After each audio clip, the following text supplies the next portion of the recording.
प्रिय विद्यार्थियों, पिछली कक्षा में हम लोगों ने साहित्यकार जयशंकर प्रसाद और उनके द्वारा रचित नाटक ध्रुव स्वामिनी की शुरुआत की थी।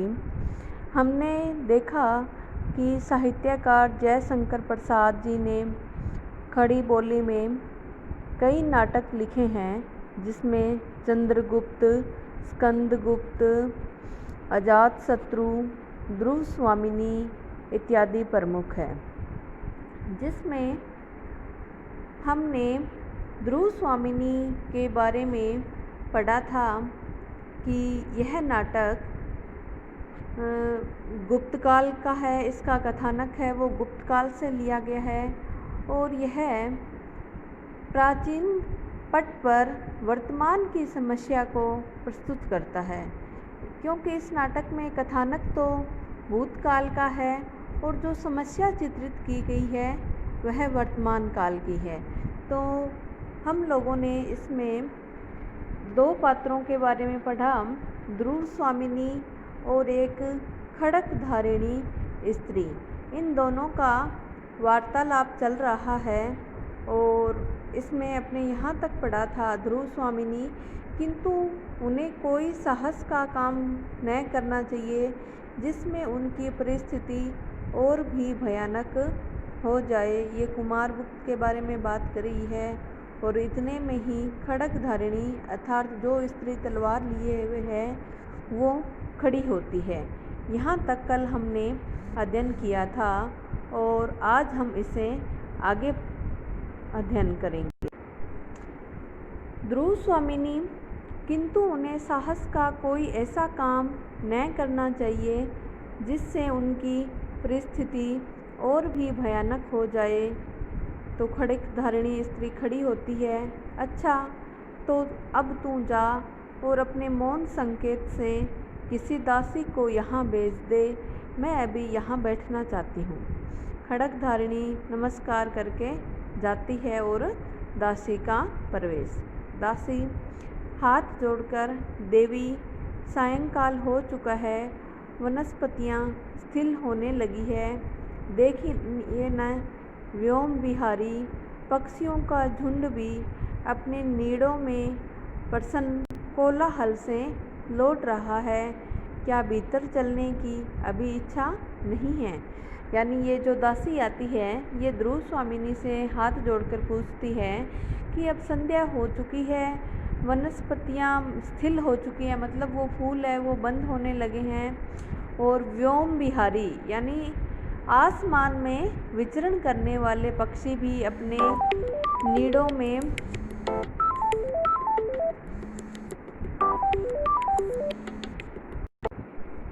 तो वो दासी पूछती है ध्रुव स्वामिनी से कि अब आपकी भीतर चलने की इच्छा नहीं है क्या। तो ध्रुव स्वामिनी कहती है चलूँगी क्यों नहीं, किंतु मेरा नीड़ कहाँ, यानी मेरा कहाँ बसेरा है।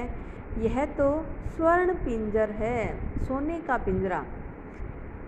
करुण भाव से उठकर दासी के कंधे पर हाथ रखकर चलने को उद्यत होती है, यानी तैयार होती है।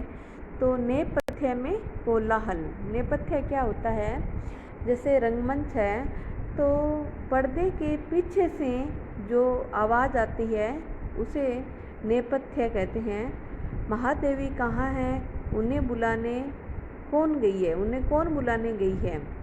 तो ध्रुव स्वामिनी है यह उतावली कैसी, प्रतिहारी प्रवेश करके घबराहट से बट्टारक इधर आए हैं क्या। ध्रुव स्वामिनी व्यंग्य से मुस्कुराते हुए, मेरे अंचल में तो छिपे नहीं है, देखो किसी कुंज में ढूंढो।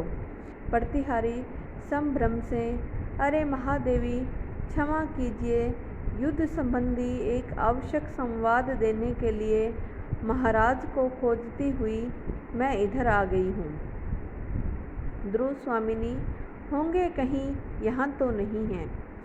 उदास भाव से दासी के साथ ध्रुव स्वामिनी का प्रस्थान, यानी ध्रुव स्वामिनी चली जाती है। दूसरी ओर से खड़क धारिणी का पुनः प्रवेश और कुंज में से अपना उत्तरीय संभालता रामगुप्त निकलकर एक बार प्रतिहारी की ओर फिर खड़कधारणी की ओर देखता है। तो अब कौन आता है?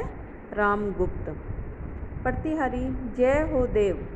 एक चिंताजनक समाचार निवेदन करने के लिए अमात्य ने मुझे भेजा है, यानी एक चिंता वाली सूचना देने के लिए मुझे यहाँ भेजा गया है। तो रामगुप्त कहता है झुंझलाकर, चिंता करते करते देखता हूँ कि मुझे मर जाना पड़ेगा। ठहरो।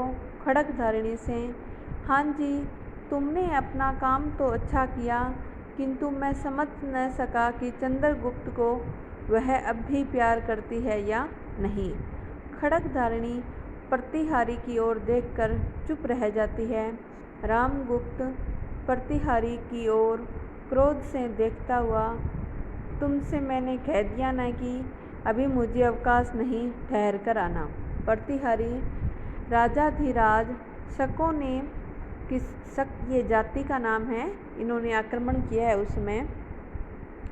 शकों ने किसी पहाड़ी राह से उतरकर नीचे का गिरिपथ रोक लिया है, यानी पहाड़ी का रास्ता है वो रोक लिया है। गिरिपथ माने पहाड़ी रास्ता। हम लोगों के शिविर का संबंध राजपथ में छूट गया है। शकों ने दोनों ओर से घेर लिया है। रामगुप्त, दोनों ओर से घेरा रहने में शिविर और भी सुरक्षित है। मूर्ख, चुप रहे। खड़कधारिणी से, तो ध्रुव देवी क्या मन ही मन चंद्रगुप्त को है न मेरा संदेह ठीक? मतलब वो रामगुप्त उनसे जानना चाहता है कि क्या ध्रुव स्वामिनी मन ही मन चंद्रगुप्त को प्रेम करती है। तो प्रतिहारी हाथ जोड़कर, अपराध क्षमा हो देव, अमात्य युद्ध परिषद में आपकी प्रतीक्षा कर रहे हैं कि आपकी वहाँ आपका इंतजार हो रहा है। रामगुप्त हृदय पर हाथ रखकर, युद्ध तो यहाँ भी चल रहा है, देखती नहीं जगत की अनुपम सुंदरी मुझसे स्नेह नहीं करती। यहाँ अनुपम सुंदरी किसे कहा गया है? ध्रुव स्वामिनी को। और मैं हूँ इस देश का राजाधिराज, यानी मैं इस देश का राजा हूँ और ध्रुव स्वामिनी मुझसे प्रेम न कर कर चंद्रगुप्त से प्रेम करती हैं। तो प्रतिहारी, महाराज शक-राज का संदेश लेकर एक दूत भी आया है। रामगुप्त, हाँ, आह, किंतु ध्रुव देवी उसके मन में टीस है। कुछ सोचकर, जो स्त्री दूसरे के शासन में रहकर प्रेम किसी अन्य पुरुष से करती है, उसमें एक गंभीर और व्यापक रस उद्वेलित रहता होगा, वही तो नहीं जो चंद्रगुप्त से प्रेम करेगी। वह स्त्री न जाने कब चोट कर बैठे, भीतर भीतर न जाने कितने कूच चक्र घूमने लगेंगे। खड़कधारिणी से, सुना न, ध्रुव देवी से कह देना चाहिए कि वह मुझे और मुझसे ही प्यार करे, केवल महादेवी बन जाना ठीक नहीं। खड़कधारिणी, प्रतिहारी का प्रस्थान और शिखर स्वामी का प्रवेश। अब ये नया पात्र आता है, शिखर स्वामी। कुछ आवश्यक बातें कहनी हैं देव। रामगुप्त चिंता से अंगुली हिलाते हुए जैसे अपने आप से बातें कर रहा हो। ध्रुव देवी को लेकर क्या साम्राज्य से भी हाथ धोना पड़ेगा? नहीं तो फिर कुछ सोचने लगता है। ठीक तो सहसा मेरे राजदंड ग्रहण कर लेने से पुरोहित, अमात्य और सेनापति लोग छिपा हुआ विद्रोह भाव रखते हैं न। केवल एक तुम ही मेरे विश्वास पात्र, किसको कहता है विश्वास पात्र? शिखर स्वामी को। कि केवल तुम ही एक मेरे विश्वास पात्र हो।